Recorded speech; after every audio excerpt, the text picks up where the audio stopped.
যে গৃহপ্রবেশ অনুষ্ঠান আপনারা করেছিলেন সবাইকে নিয়ে একসাথে আমন্ত্রিত যারা গেস্ট ছিলেন সবাইকে আপনি যে খাওয়ালেন, তো ডেলিকেট ক্যাটারার পরিবেশনায় খাবার দাবার কেমন লেগেছে একটু অনেস্ট ফিডব্যাক দিয়ে দেন।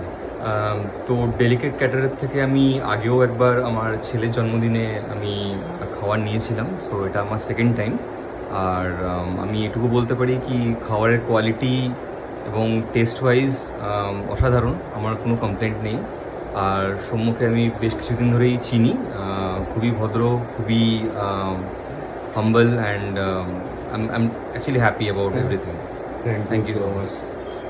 আর আপনার যা টোটাল মেনু ছিল আজকে আর আপনার এগেনস্টে আমি যা রেট নিয়েছি, ওভার প্রাইস মনে হয়েছে না রিজনেবল কেমন লেগেছে? Very reasonable. আমি অনেক অনেক ক্যাটারের সাথেও আমি ডিল করি অনেক অকেশনে, এবং আমার বন্ধুবান্ধবরাও আছে, কলিগসরা আছে যারা অন্য কারোর সাথে ডিল করে।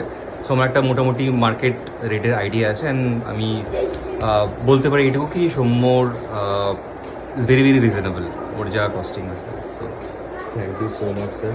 আপনাদের ফিডব্যাক আমাদের খুবই কাজে লাগে আরও সামনের দিনে এগিয়ে নিয়ে যেতে আমাদের ব্যবসাকে। অবশ্যই। আর আমার পুরো টিমের তরফ থেকে আপনার পুরো পরিবারের উপর অসংখ্য শুভেচ্ছা শুভকামনা রইল।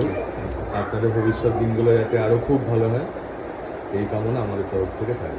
Thank you so much. আপনারা একটু আশীর্বাদ করবেন। একদম একদম, definitely. Thank you. Thank you, good night.